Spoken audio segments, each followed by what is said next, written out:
I believe most of the folks on joining us this morning on the phone I've met, but for those of you I haven't met, I'm Owen Wagner, CEO of the North Carolina Soybean Producers Association. And of course, over the past 2 weeks, we've rolled out a series of presentations from a dozen speakers, most of whom are joining us this morning on various topics as part of our Ag Tech Talks virtual field days. The virtual format, of course, is one that most of you will be familiar with at this point, and of course marks a pivot from the in-person field days that are typically held in the summertime. As for content, we hope you agree that the subject of ag tech is both timely and one that also lends itself well to this virtual format. But I'd like to begin by taking a moment to welcome you to this morning's this panel's discussion, which marks the culmination of our 2-week event, and thank you for sticking with us to the end. This morning, as I mentioned, we're joined by 10 of our presenters to give the North Carolina agricultural community the opportunity to follow up, to ask some follow-up questions. So the panelists that are joining us this morning include Dr. Gary Robertson, he's from North Carolina State. His presentation, which was found on all of these can be found on the landing page, was on precision ag basics. We've got Jason Ward, also from the NC State Department of Bio and Ag Engineering. His presentation was on traceability. Sierra Young from that same department at North Carolina State, she gave a great presentation on robotics and machine learning.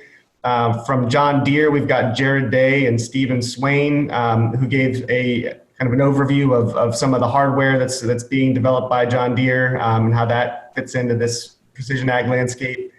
We've got Scott Shearer from the Ohio State University, he'll be gave a presentation on blockchain. John Fulton, also from Ohio State, gave a presentation on the Tech Tool Shed, which is a collaborative effort with the United Soybean Board.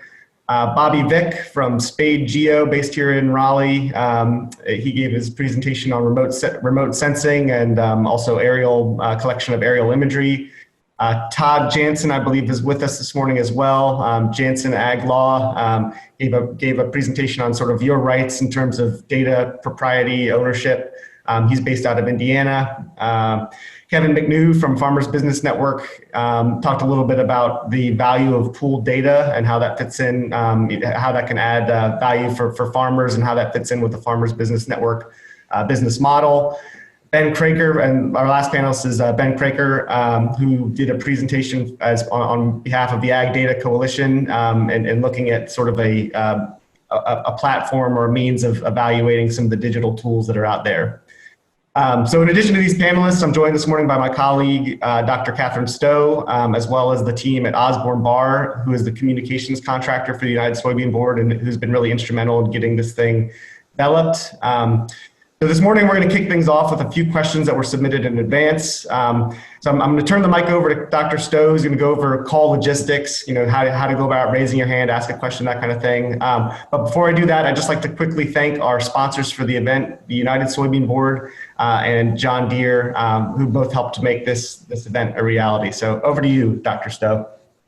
Good morning, everyone. I'm glad to see some of your faces on the phone. And so just a couple logistics. I feel like at this point we don't really need to go through Zoom logistics, but we do have everyone muted and your cameras off just to make it easier to see our panelists. So we'll ask you to leave your cameras off, but we are going to enable you to unmute yourself as we go through this. And so we want this to be interactive. If you have questions, unmute yourself, stop the panelists, and we'd love for you to ask your questions and to have some discussion.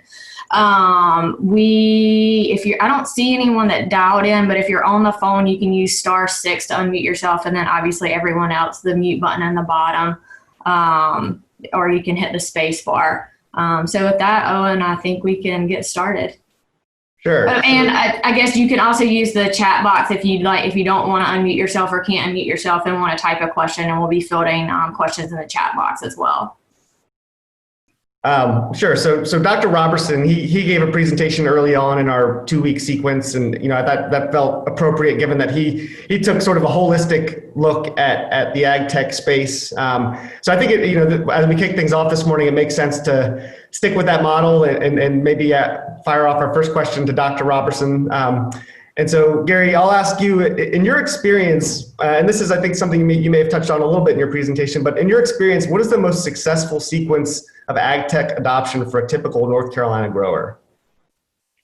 Well, First observation is it's certainly not a one-size-fits-all technology or suite of technologies. What may be the best starting point for one operation may not be exactly the right fit for another one. We see a lot of farms getting started with yield monitoring and then going from there, developing the map, analyzing the map, going to directed sampling and so forth. Very popular for people to start with guidance, particularly auto steer. That's extremely popular technology throughout North Carolina. A lot of people are going into guidance right at the RTK level, right off the bat. They're not starting with WAS or anything else. They're going straight to RTK. And of course, we have a pretty unique situation here with RTK coverage.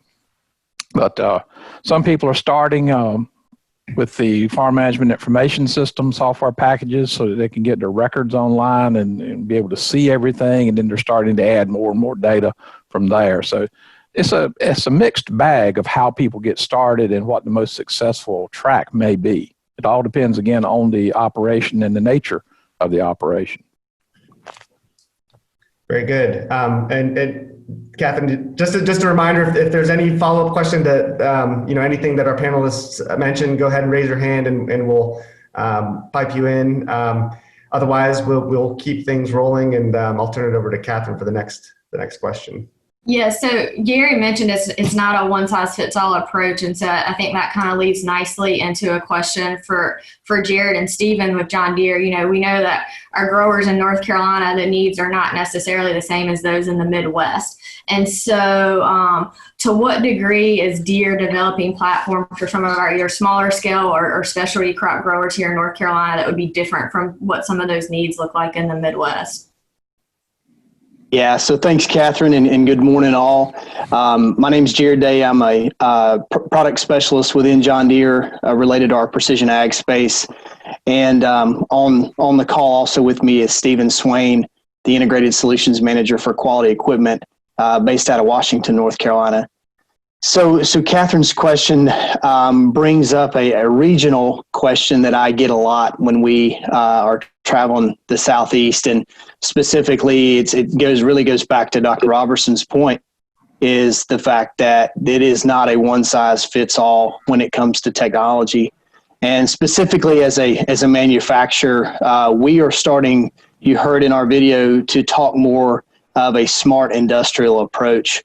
That smart industrial approach is really putting emphasis on the production or series of production steps, and how we understand these steps will help us drive the products and the product roadmaps. And that's related also to our investment as we look at our customer base, and then really what's the potential to create the value within those within our customers' day-to-day business. So production steps is going to be something we continue to look at. The other thing to think about related to specifics in precision agriculture is in each specific region, there are different types of innovators, and there are early adopters in every region and every crop sector. So it's sometimes hard to put a specific number or comparisons together because they vary so much by region and by crop type and even by customer segment. But we have made some investments within John Deere, companies like Blue River Technology that we mentioned, Mazzotti Application, an Italian company that produces application equipment, that can help us when it comes to that more of a niche or custom or high value crop market, like our vegetables, peanuts, cotton. But one thing to add there relative to the precision market, or the precision ag market in a niche region, is really those specific crops are taking a lot more passes today than they used to. Our tobacco crop may make up to 20 passes from start to finish in a growing season. So when we begin to quantify the number of passes that a grower is utilizing through their crop, that really begins to show the return on their investment. Plus, it allows us to quantify what the value is of the technology as more and more passes are made through the field. So it is a very specific question, Katherine, and I think it's something we continue to build upon So hopefully that answers your question, Katherine. Yeah, absolutely. It's interesting to see the new places that you are investing in and kind of how you're thinking about, needs of some of our smaller growers or more high value crop growers versus the large scale Midwest farmers. So thanks, Jared. Yes, ma'am. Well, I like your point, Jared, about some of the high value crops that are grown in North Carolina and how that presents opportunities. Are there any specific, just to play devil's advocate here, are there any specific challenges that you could point out associated with kind of the size and scale of, of course in North Carolina, we don't have these large square grids the way they do in Midwest or South America for that matter. Can you maybe speak to some of the challenges associated with, adopting precision ag and this, the size and scale of North Carolina farming? Yeah, absolutely, Owen. So, we use technology and technology really is only as good as the user. I learned that in Dr. Robertson's class years ago. But if we think about how our growers, they have done it how their dad has done it, and they've done it how their dad has done it. And particularly as technology, that's one of the biggest challenges is the adoption. And it's specific to the region, it's specific to the crop type, but just adopting the technology and being an early adopter sometimes is a challenge. A lot of people want to stand at the middle of the mountain and watch the others roll the stone down the hill. But there are those early adopters, and they have their own specific challenges. In the Southeast, we don't have symmetrical fields. We've got these things called power poles. We've got tree lines, we've got ditches down in Rod's area. So there's a lot of challenges that our growers face, just from not only just from a technology standpoint, but from from an operational standpoint. We have hurricanes, we've got so many different soil types across the state.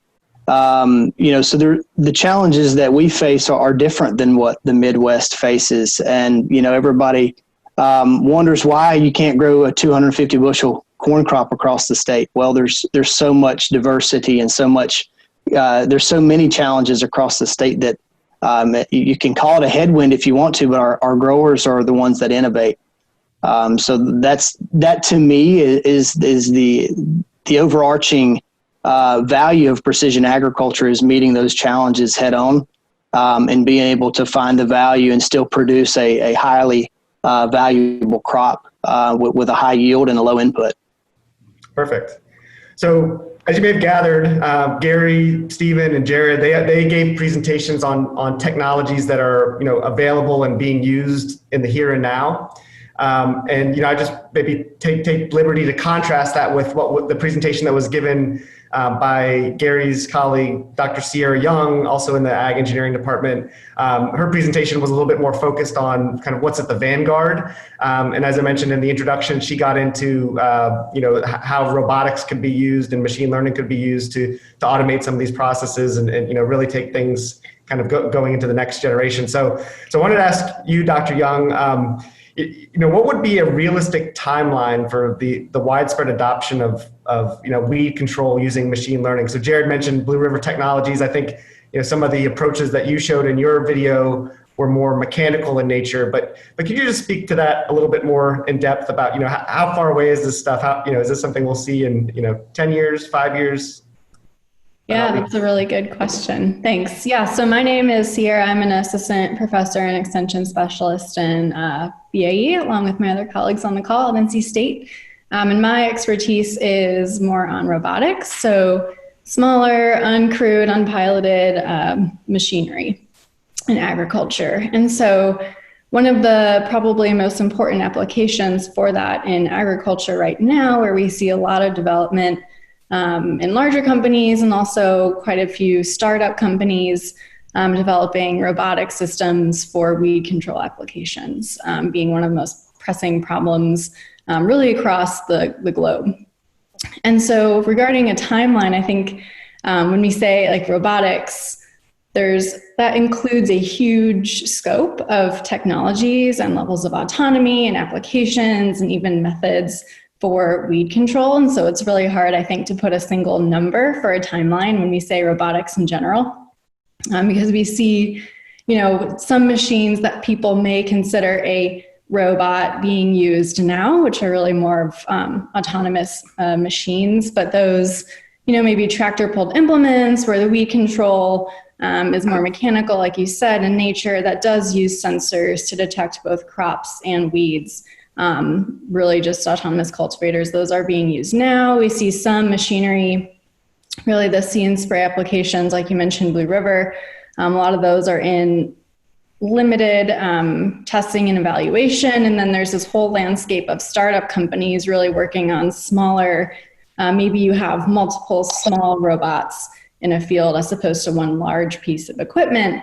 But with that, these small systems need to communicate, they need to plan, they have to do a little bit more sensing. It takes a little bit more technology development, I think, to really get these in the field. And so these systems, there's quite a few in Europe, and even Australia is really doing a lot in this area. And I think these types of systems that are more multiple small rather than one large piece of equipment, these are really a little bit farther out. And even taking that one step farther, there are some more concept startup companies that they really have a concept. And so we see this like swarm robots and the Mars applications that are being developed in Europe, and these may be 20 years out. So I think it really depends on what we're defining as a robot, and then also kind of the level of autonomy that we're expecting from the system. Is it an implement that's going to be pulled by a tractor, or is it truly a self-contained, unpiloted, autonomous robot? And I think those are definitely a little bit farther behind, but we are seeing lots of development in that area. So I think I'm hopeful that it's sooner rather than later, given all the competition and technology development. But those types of robotic systems are definitely a little bit farther out. Perfect.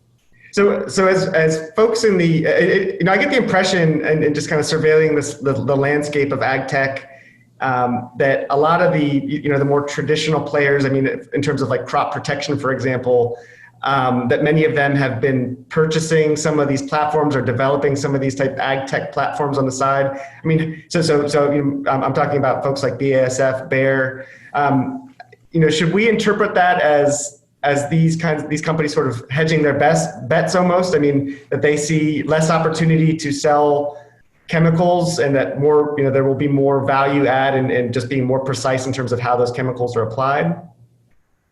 Perhaps it's a mixture of both. I think any company who's really that big in the ag space probably wants to have their hand in the pot a bit in developing some of these ag technologies, because as we can see at the landscape, the adoption of some type of precision application or precision control type of machine is likely going to play a really important role in the future. And what exactly that machine looks like, or that robot looks like, and how exactly far in the future that is, I think, are some of the unknowns. But I think it's definitely something that, like you mentioned, all these companies are doing, whether it's on the side or whether it's a whole new kind of focus area within these companies, that it does, I think, make sense just looking at, long-term, farther out kind of planning, and how important many of these systems can be in playing a role in precision, whether it's precision delivery of a chemical, or even precision mechanical removal of weeds, or even both, right? We see a huge increase in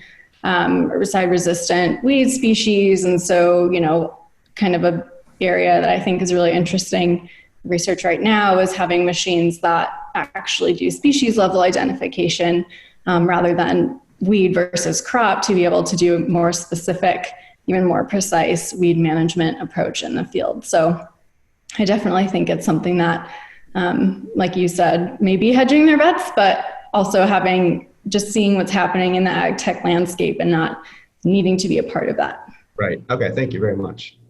Well, and you hit on the weed control thing, and Jared and Stephen hit on this in their video as well. But I feel like the weed control problem in itself lends itself as a gateway for growers being willing to adopt some of this new technology that otherwise they may not be willing to adopt, because weed control with as we develop more and more resistance, it is, a lot of growers will say their number one issue.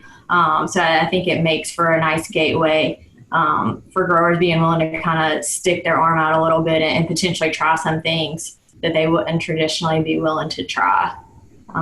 So who knows what we'll see in the next 10 to 15 years.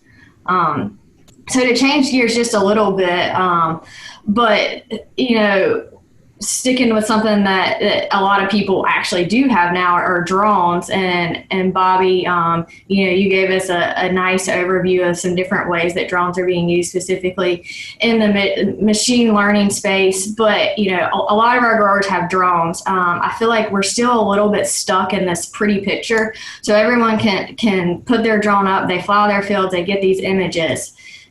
And then what's next? So what do you see as the easiest gateway for a grower to kind of move from this pretty picture to actually actionable data that they can use to make decisions to improve their operations?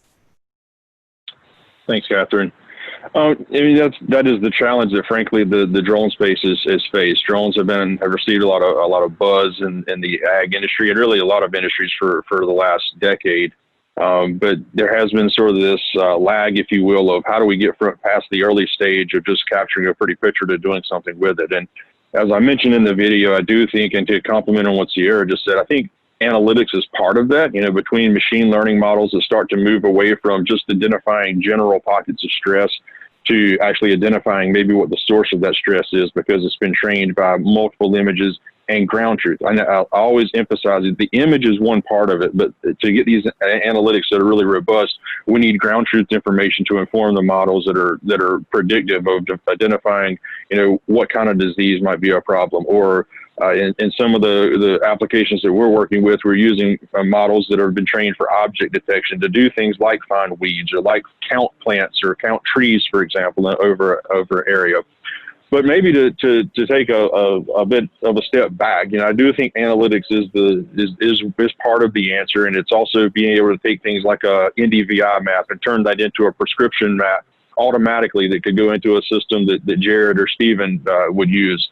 But again, stepping back maybe even another level, I think sometimes the context of the application is important. And what I mean by that is, yes, the pretty picture of it in itself is sometimes hard to gain value from, but there are applications where the picture in itself is valuable. And we're doing some work right now with crop insurance adjusters, for example. And if you're going into, say, a 160-acre field or even a smaller field with corn that's 10 foot tall, that there's been wind damage that's happened, trying to get perception around that field just from the field edge at the ground level is really challenging. But being able to put that drone up in the sky and have a real-time line of sight into the field that's literally just a video feed, there is value that can be extracted from that. And there's also a lot of companies now that are working on field edge technology, or technology that doesn't require you to put it back into a cloud-based system. So I think part of taking that pretty picture and extracting value from it is not necessarily just doing something additional with the picture. It's the context of when that picture is captured and when you're able to see something from it, whether it be at the field edge or whether it be real time on your mobile device. And so I think, part of it is just looking for the value and the return that one can achieve from a technology, even as it is today, but knowing these technologies are only going to continue to improve over time as sensors get better, as models get better, and as the entire realm of applications continue to grow. Yeah, I'm sure in the Midwest, over the last week or two, having some drone images for assessing the damage has been impactful in terms of an accurate assessment there. And I think, for sure, we'll continue to see that. It's an interesting approach to how this might be useful. All right, so we've heard from four engineers thus far, talking about kind of where things are headed. I mean, pushing us a little bit into some uncharted territory, and obviously, when you're going into uncharted territory, it raises a lot of questions. So with that, I wanted to maybe pivot a little bit and ask a question with Todd Jansen, who's joining us from Indiana. He's a lawyer who's certainly made his mark, and I think in helping define some of the legal framework around ag data ownership. So with that, this is going to be maybe this is a tough one for you, Todd, because this is still fresh in a lot of people's minds. But I wanted to see if you can walk us through the Tillable and Climate Corp example as a kind of a case study of the risks of data sharing and the legal recourse when available, or even a PR recourse that might be available to growers out there.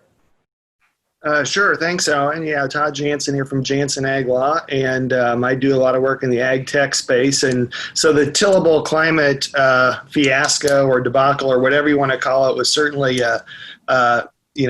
interesting to watch from my perspective. And so just so everyone knows what happened, if there are people on the conference that aren't sure exactly what happened, I'll just give you a brief background. But everyone probably knows Climate Corporation is the Bayer Monsanto data collection analytics tool, and pretty widely used, I think, by a lot of farmers.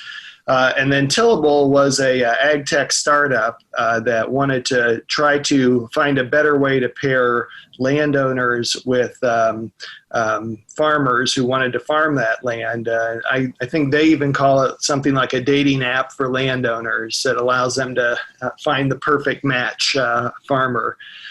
So, it all seems harmless enough, but the two companies together thought it would be helpful for some of our users if we could allow data sharing between the two platforms. And so what I understand is they entered into an agreement that would allow their users to share data between the two platforms, what we call API agreements.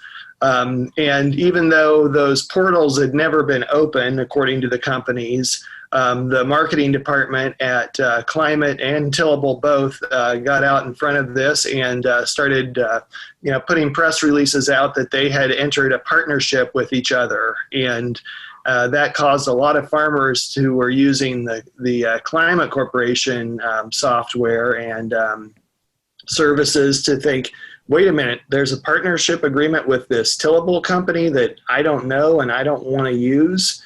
What's going to happen now? Does that mean that my data is going to get transferred over to Tillable, and then they're going to use this to try and find someone else who will rent fields for less than I'm willing to do it?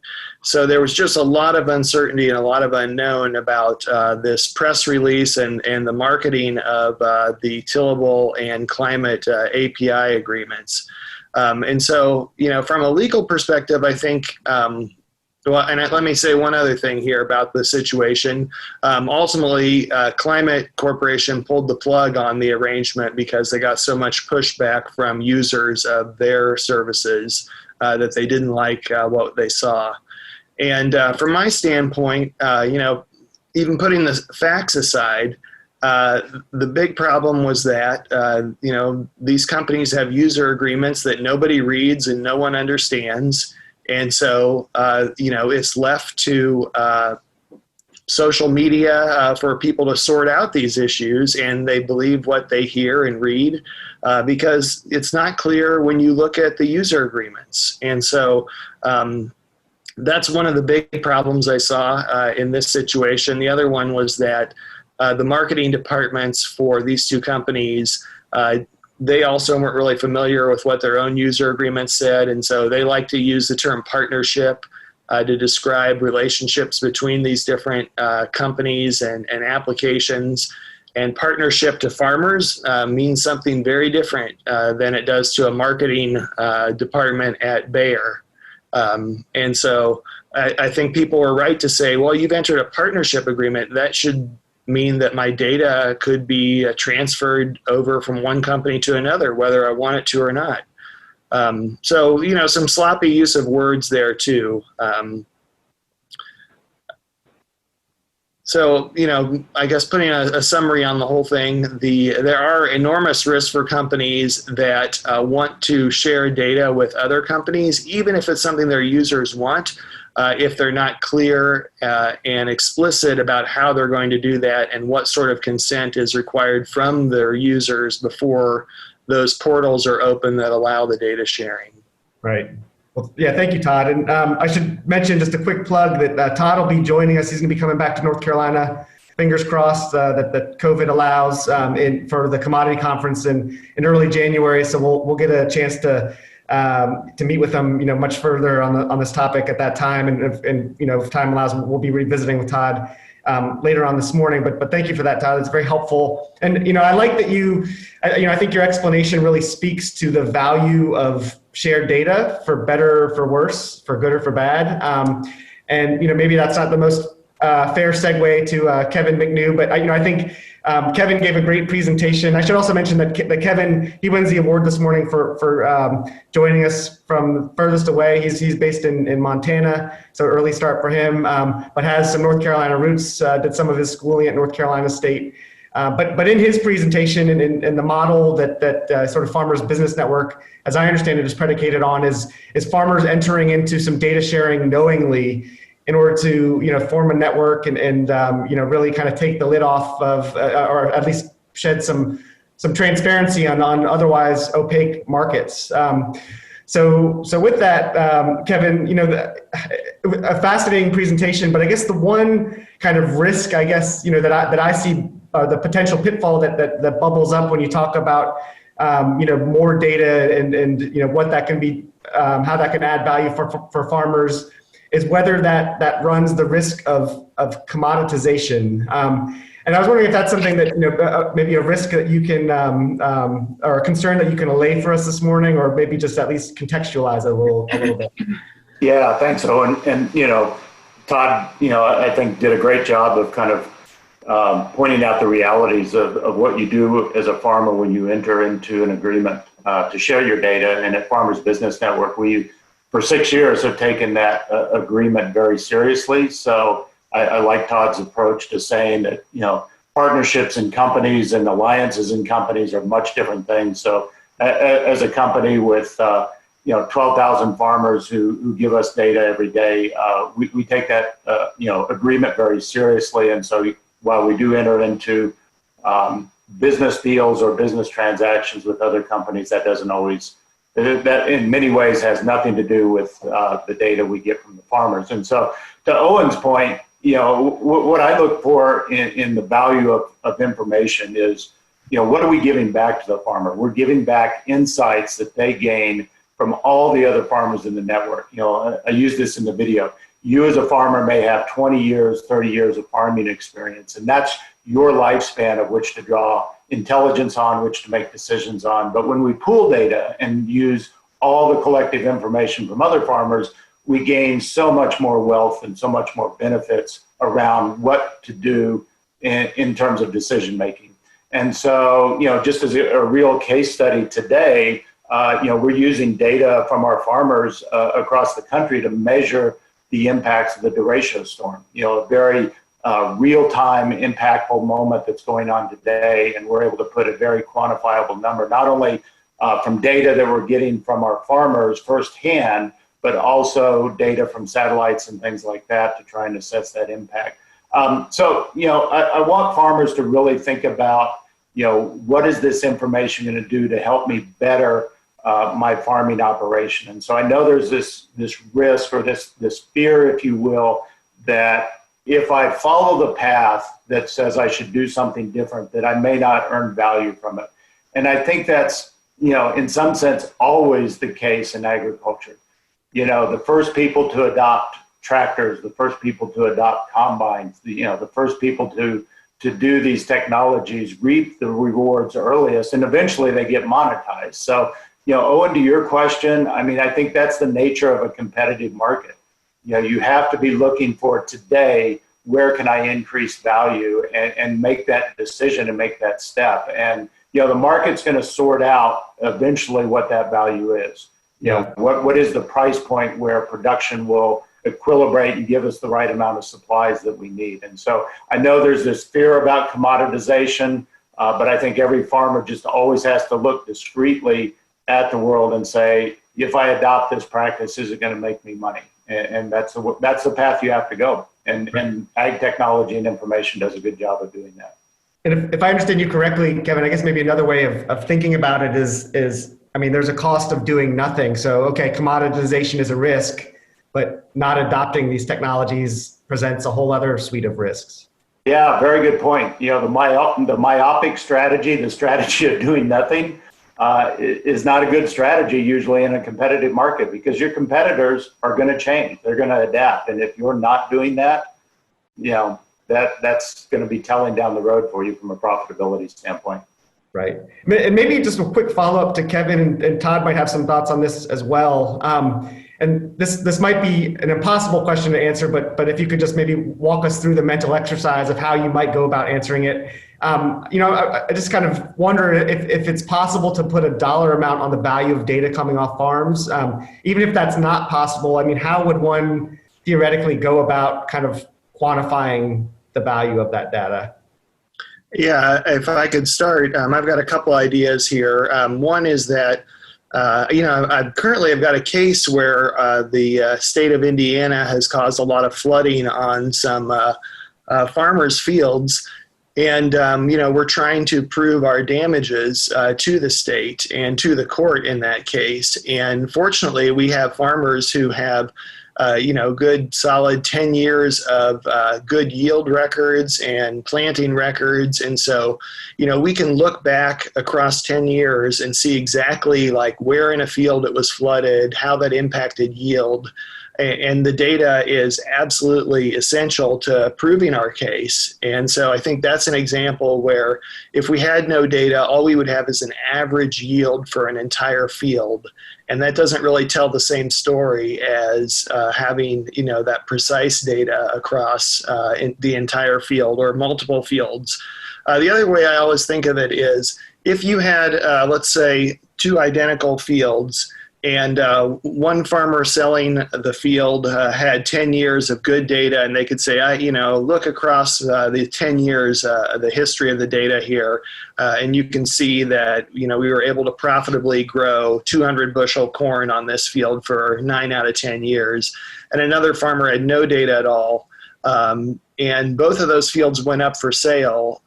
Which one would fetch a higher price? You'd like to think that probably the one where somebody had data to back up what the potential of that field was would fetch a higher price. And so to me, that shows, the delta between those two would be the value of that data to someone who wants to buy a field.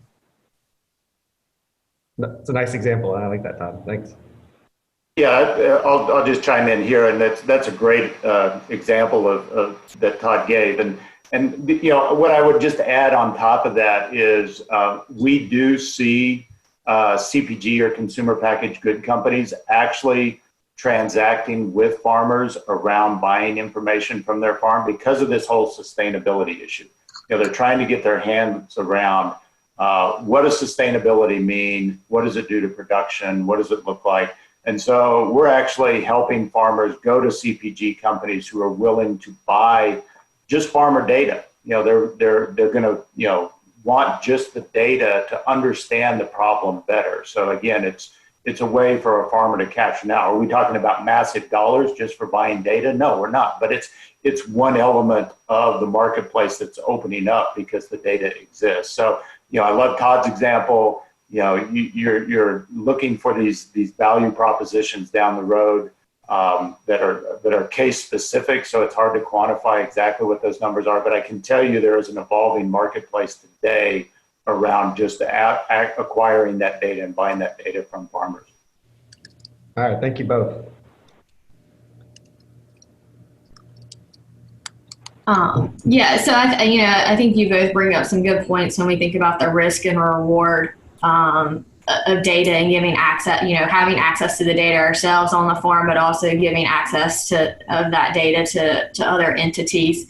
And Jason, I think you had, we talk about cotton in North Carolina, a really concrete example of some of the risk and reward of taking that data in on our farm and using it for our personal use, but also giving it to the gin. And can you just talk through how farmers in North Carolina, that risk and reward that they're seeing on the data, the cotton quality data?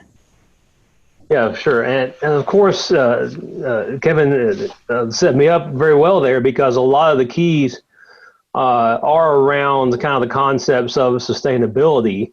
But it's also how do we create value kind of both up and down the value chain for this particular crop, instead of having it just be kind of a one-way deal where only people who are using the crop get value for the data instead of the producer getting value for the data as well.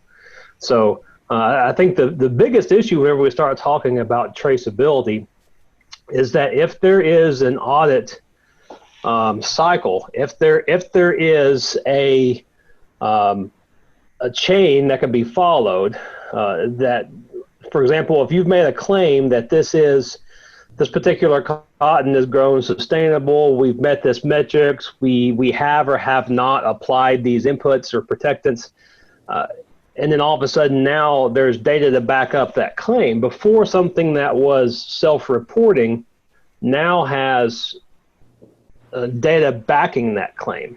And so we really have to make sure that if we are making those claims that we have done that thing, right? And we're actually following through on what we're claiming to have done.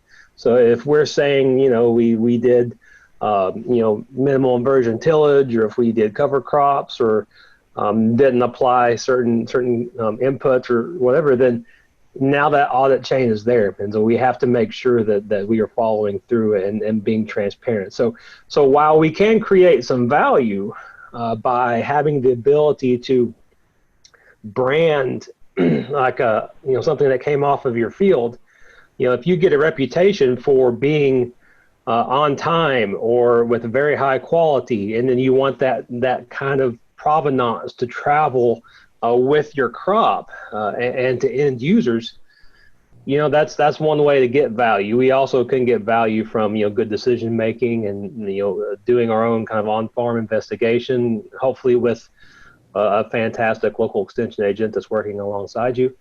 But I think that we have to be able to create kind of both sides of the equation. And we need to understand that we must follow through, and we must also create the value for the farmer side. So there is some risk there because we have to deliver, but that's kind of the challenge with traceability.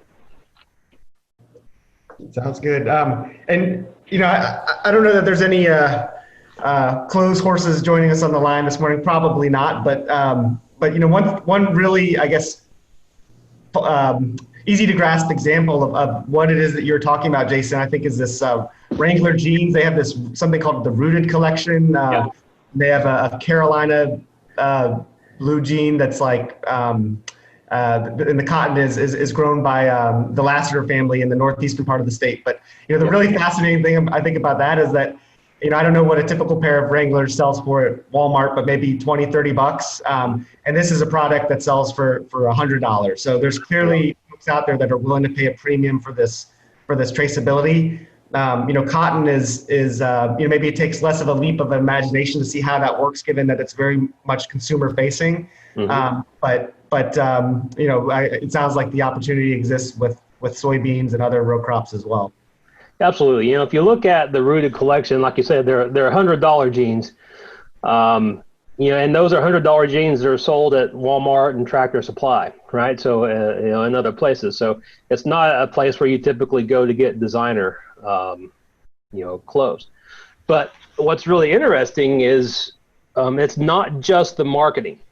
So the farmers that are involved in the Rooted Collection are also part of a consortium, the Wrangler Science and Conservation Program, where Wrangler, much to Kevin's point, has created a definition of sustainability. And there are other groups within cotton, and I imagine at some point that will be coming to whatever that looks like, where a group of people said, this is what sustainable cotton is. And so the producers that are participating in this Rooted collection, they're also the ones that are taking steps to meet those sustainability goals.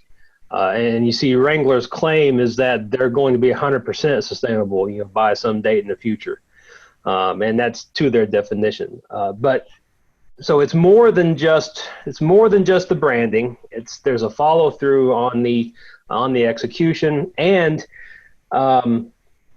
it's science backed. There's metrics, there's reporting that all go into that. And what's really interesting, though, is that the data chain didn't require any new development.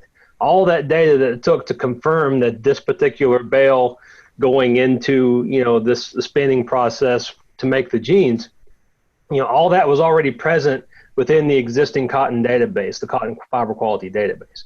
So to be able to execute these kinds of sustainability metrics, at least from one side, we don't have to create new data from how do we say that this bale came from this farm. If we want to push that subfield, yeah, we have to create some new pathways. But for what they're doing now, at least from saying this came from this farm, the pipeline's already there. They just really need to start kind of connecting that to what they're doing in terms of reporting the sustainability piece of it. And, and it's 100%, made in the U.S. product. Hanes even has, a black label, brand that's 100% U.S. cotton. And so it's really interesting to see what that looks like in terms of what are people willing to pay for this. Now, I've been looking for a pair of these, but the only ones they have are slim fit, and that's not really an option for me. But as soon as I can find some, I'll be happy to sport them. So. Thanks, Jason. So I think traceability is a great segue into the subject of blockchain. Owen, before we leave the traceability topic, we actually have a question in that chat from Dr. Rachel Van, which I think is a great question. And I know we've got a couple growers on the phone. I'm not sure if any of them are able to unmute themselves or not, but I'm going to put them on the spot. I think I see Derek and David Heath and Gary and Michael on the phone, if any of you are able to unmute yourselves. But the question is that we're curious what growers think on traceability in soybeans. So what excites you, and then what scares you or worries you about traceability in the soybean value chain? If any of you are able to unmute yourselves and have thoughts, or any other growers on the phone, we'd love to hear them. Katherine, this is Derek. Hey, Derek. Traceability is great, but show me the money. Show me the money. Yep. If we're going to take the effort to do all this, there's got to be some value to the grower. Yeah, I think that's a excellent point and a very fair statement. And I think that speaks to Kevin's point on these CPGs that are willing to they're at least beginning to become willing to pay for access to some of this data and some of this information. So we'll see, what that marketplace looks like in the future. And for growers that grow tobacco, for example, I mean, that's a good sort of CPG tie-in. In North Carolina, it sounds like, not everyone's association with a GAP certification, for example, is positive. So the idea of yet another certifying body coming onto your farm, or even if it's the same certifying body, but having to keep a whole nother set of records for soybeans on top of the tobacco. I think there's a lot of folks that kind of, breathe a heavy sigh when they hear that kind of, those kinds of compliance hurdles coming down the pike. So if there weren't any other comments from growers, I'm going to ask a question to Scott Shearer, because I feel that this traceability topic lends itself really well to blockchain. It's my understanding that this idea of a decentralized ledger and how that can help solve a complicated supply chain can be used pretty effectively for traceability. And then even though Dr. Shearer did a great job of explaining the fundamentals of blockchain, I think for a lot of folks on the call, it remains a little bit mysterious, a little bit complicated. So my question for you, Scott, is if blockchain is this relatively complicated tool, is that overkill in some instances for solving problems or traceability issues that could be done with a much more straightforward technology? Yeah, and that's a great question. I want to kind of pick up where Jason Ward was at in terms of identifying this opportunity in cotton. Farmers for a long time have kind of been locked into selling commodities, okay? And, it's number 2 yellow corn, it's whatever the case may be. And I understand there's quality attributes that go along with grain. But when you're selling number 2 yellow corn, you really don't know who the end buyer, the end user is going to be necessarily. And, you're selling into a marketplace and you're taking a price in some respects. I think as I look forward, and Jason did an excellent job of highlighting this opportunity, if we're able to differentiate what's being grown by producers, and maybe it has attributes or traits or just the traceability is something the consumer demands, then it changes how we view whether or not that farmer is selling a commodity or whether they're selling a specialized product. Now, when you look at today, the way money transfers are handled, largely they're wire transfers, the banks hold the ledgers, and one of the issues is whether or not we can kind of encrypt and make the data go along with the transfer of funds. And so as we look through the value chain, the question is can we trace back to its origin where the grain came from in the case of corn that's been differentiated in some respects. Blockchain is a ledger that it's a distributed ledger, and it's very difficult to corrupt. Okay, I'm not saying it's impossible, but the other thing is part of what makes that system work is cryptocurrencies. And so I understand your concern over the understanding the technology, but I think the big takeaway for me is you're going to have a ledger that's accessible by a lot of people, and you can have a lot of information that goes along with the sale of products. They're talking about doing land transfers with blockchain. But the nice thing about it is now whenever there's a financial transaction, we actually have data attached to that financial transaction. I think that is a bit of a game changer when we look at blockchain and cryptocurrencies versus our traditional way of handling these payments. That's an excellent way of putting it. No, thank you, Scott. So as we kind of begin to wrap things up here, we're coming to the close of our time and want to be respectful for everyone's time.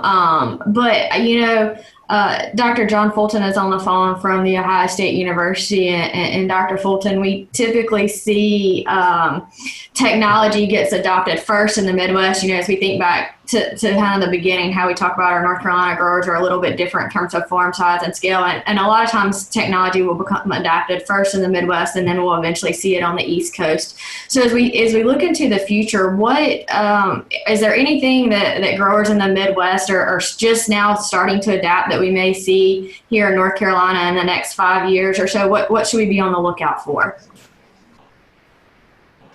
Well, a couple things we're seeing. First of all, good morning, and thanks for having me. But one thing that we're really starting to kind of see here is drones being used for a couple things. Number one, scouting. We've got several consultants here in the Midwest that are using drones, and this is mentioned earlier, but we're seeing stand counts collected through drones today.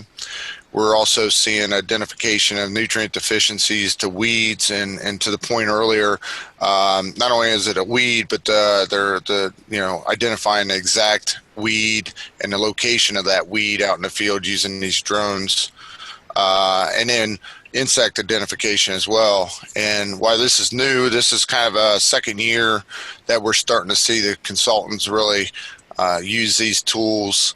And so with that, we're seeing the scouts not enter the field, but using the drones to collect multiple points, and that could be anywhere from a point an acre or 1 point per half acre out there.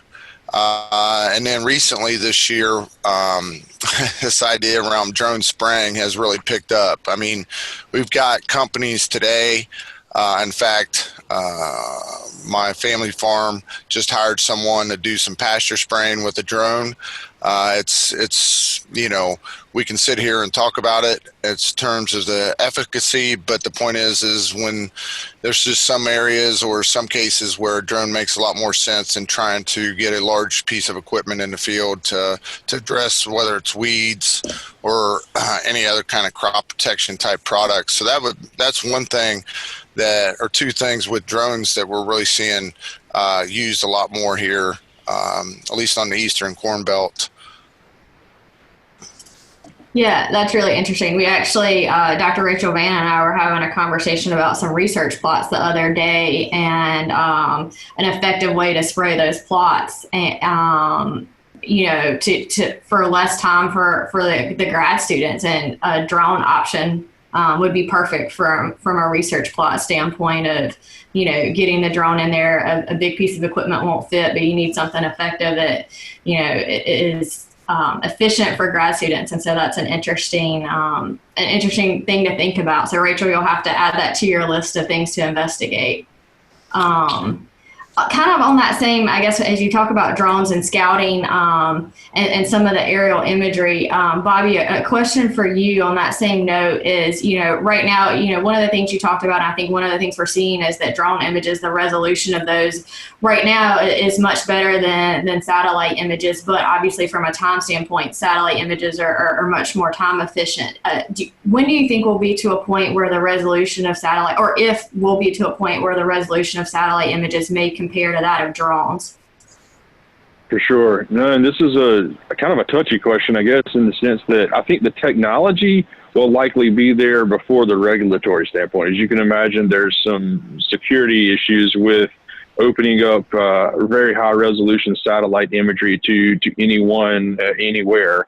So there have been some changes, I guess, in that in years past in terms of better resolution data. There are some companies that are putting up higher resolution satellites. I don't necessarily think that the spatial resolution, as we talk about, the centimeters or inches per pixel, I don't see a drastic change in that in terms of what's going to be available in the immediate term.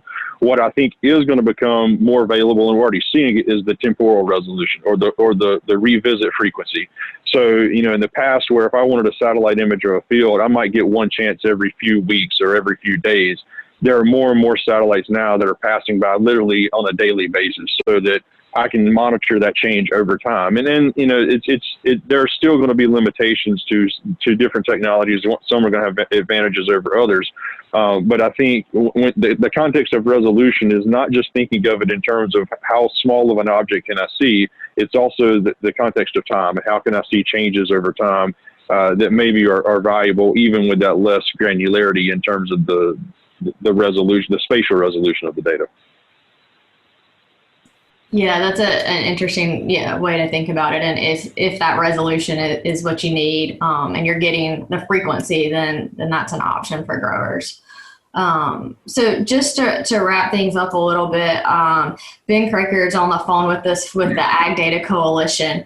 And Ben, I'll let you kind of tell a little bit more about what this is, but I think this is a nice closing question, because this, we've talked about a number of technologies here, and this whole ag tech space can be really overwhelming for growers. It's overwhelming for me. I mean, there's so many options, so many providers. So what advice do you have for growers as they kind of start trying to figure out what of these options, what of these platforms make sense for their operations? How do they go about making those decisions? Yeah, I think that's a pretty tough question for a lot of people to figure out. And I think one of the best things is, attending things like this, working with your extension agent, talking to different people in the industry who've tried stuff, kind of the expanded coffee shop, I guess, as things have moved more digital now. If you can get onto Ag Twitter, there's probably more information there than you want. But just trying to have different things like that, where you have different people to reach out to that have tried it, that are the early adopters. And then on my session, I think I talked a little bit too about just making sure you're ready to try out some of this stuff. A lot of these companies will have programs you can try, a year trial or something. And, don't jump in head first and do the whole farm, pick a field or part of a field to try things out on. And one of the things to be able to do that effectively is to make sure you have all your data and information, kind of put into one spot where you know where it all is. A lot of times the fertilizer as applied data ends up with the co-op. You got your seeding prescription from the seed company, and we got soil type maps somewhere else and soil sample data with somebody else, and trying to pull all that together to, have a good base understanding of where you're at, I think is pretty important to help do a good job on using some of these tools. A lot of them will want to have a couple of years of yield history to be able to make a recommendation on fertility and that kind of thing. So if you don't have your information kind of organized and ready to go, that can really, I think, skew how effective some of the tools are, because you do need to have a lot of this information ready to go. Whereas some other technologies, like more on the machine side, like guidance, basically you bolt that receiver on, do a little initial setup and calibration, you're ready to go. You don't have to do near as much planning ahead to get everything organized and be ready to use some of those tools. So I think that's one of the biggest things. That's a lot of what we do with ADC is trying to get that data in one spot where people can kind of keep it organized and keep control of it, similar to some of the issues like Todd was talking about earlier on where that data goes when you put it in different systems and who has access, and just making sure that you as the farmer have your copy so you can use that in the future, and make it a little bit easier to get out of one system and into another as you try to evaluate some of these new products. Thanks for that, Ben. So maybe we'll just pause for a moment, see if there's any questions from the audience. And while we wait for those to come in, if there are any questions, I did have a couple follow-ups that just kind of emerged or bubbled up over the course of the conversation. The first would be for you, Dr. Young. I've seen just kind of in the course of preparing for these past few weeks, a number of these digitization indices that have been prepared. So it's basically like a ranking of different industries that show how how quickly they have been to adopt various digital platforms. And unfortunately, agriculture continues to sort of be ranked as a laggard across industries. And I'm just curious, what do you think has held agriculture back in the past, and how are some of those, what's changed that has allowed I guess some quick advancements or rapid advancements and allowing agriculture to catch up in the last couple of years? Yeah, so I've seen kind of those reports that you're talking about. I think you mentioned the McKinsey report that has those indices, and it's, some of it is comparing apples to oranges, right? Like agriculture is at the very bottom of the list, but there's also, it's being compared to industries like finance, communication technologies, media, advanced manufacturing, where, I think in many ways, many of the challenges that these different industries face are kind of fundamentally different, right? So agriculture, we have a lot of different fields that are specific, have different needs. We're dealing with, biology and living systems, which I think presents a whole different set of challenges that many other industries don't have. And looking at also the fact that a lot of agriculture is in rural areas that come with other connectivity challenges. We have long cycles, longer field seasons compared to maybe other industries. So I think just many of the kind of fundamental challenges that are really just part of what agriculture is compared to these other industries that have seen maybe more rapid digitization and adoption of these technologies, kind of hold it back, so to speak. And I think now what we've seen today also, a lot of people is talking about the technologies that are available at the field scale, drones, machines, but also blockchain, traceability. A lot of these are available. So in many ways, the availability of technology maybe isn't the bottleneck anymore. But a lot of people have brought up that it's the adoption, it's the seeing value in using these technologies, dealing with the data. So digitization being, using information and data technologies. So really on that adoption and value side, I think is where a lot of the bottleneck probably is right now. And so I think, what we're seeing and kind of overcoming some of these, there are things that we're doing in the technology development side, maybe making some of these technologies more generalizable. But also, I think just having, like even we're having today, just kind of closing that gap between, I know you said the ag tech landscape is really vast and there's a lot available, but even just identifying what might be valuable or useful for different applications, different scales, different crops, I think is something that can really help probably close that gap and, help spur the early adopters to really highlight the value that a lot of these systems can and will ultimately achieve for growers. And then one really specific thing that I think is worth noting, just the connectivity issue in rural environments and how that in the past few years has become a target for some companies and also USDA, Microsoft, some of these government agencies, industry partners really in the past few years looking to tackle that specific problem, which I think is going to be a big thing that will hopefully enable more adoption of some of these technologies moving forward. Yeah, very, very insightful. Thank you, Sierra. And so absent any questions from the audience, I'm just going to one final question. Maybe I'd orient this one to Gary and Jared, just given the applied nature of their work. But I just wanted to close by asking if you all could discuss, which parameters come into consideration when calculating the ROI of a platform and making a recommendation to adopt.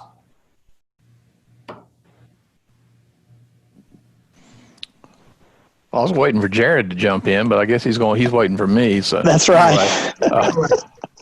I think it depends a lot on what the technology is and what the farm makeup is. When you look at a technology like section control, for example, on a sprayer, well, there's a couple of things that have to happen before you can do section control. You've got to have the GPS infrastructure and everything else. Section control is one of those things, and I think John Fulton actually authored a study on this a few years ago, so he may want to chime in as well. That's one of the things that's pretty easy to quantify. You know how much you're spending on the added technology. You also have a tangible way of measuring what your return is. You can see it in terms of reduced seed cost, reduced chemical cost, these sorts of things.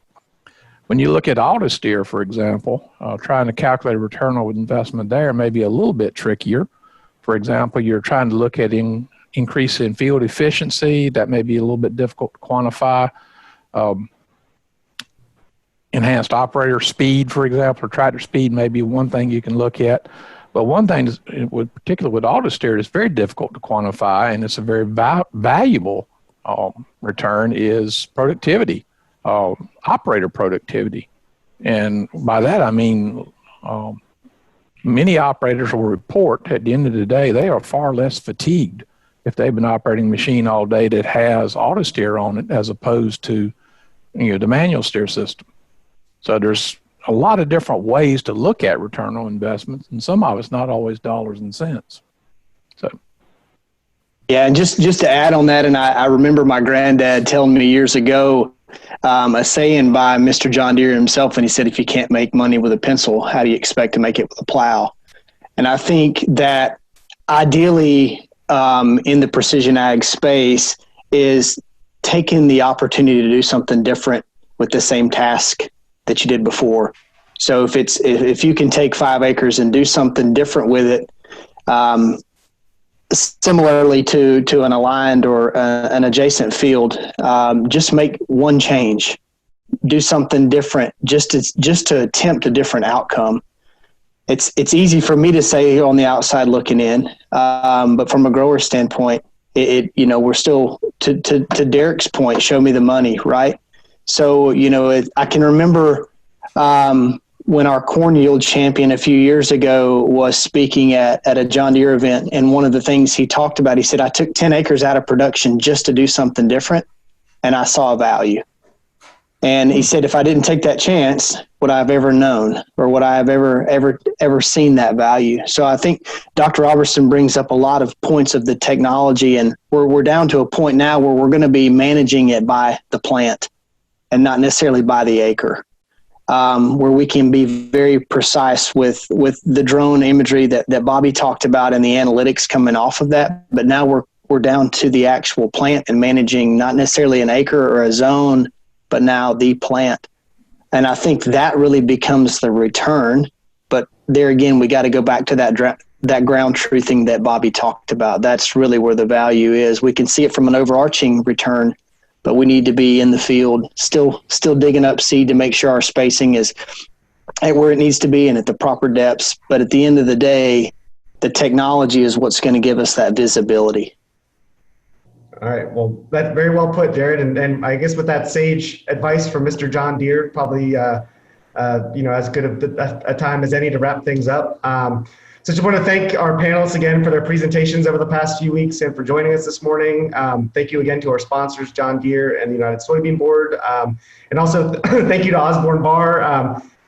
Their faces, you may not see them, you may not recognize them, but they have been incredibly helpful in helping us overcome some of the technological hurdles over the last few weeks. And hopefully it wasn't too obvious over the course of the presentations that this is the North Carolina Soybean Producers Association. This is our first time at organizing a virtual event like this. And because we don't anticipate that this will be the last time that we undertake such an event, we'll be sending out a survey in the coming days. And in that survey, we'll be asking for your feedback on both the event's content and the delivery. So we thank you in advance for your responses on that survey, which will hopefully help us improve our delivery of this digital content going forward. So thank you again, and have a great day.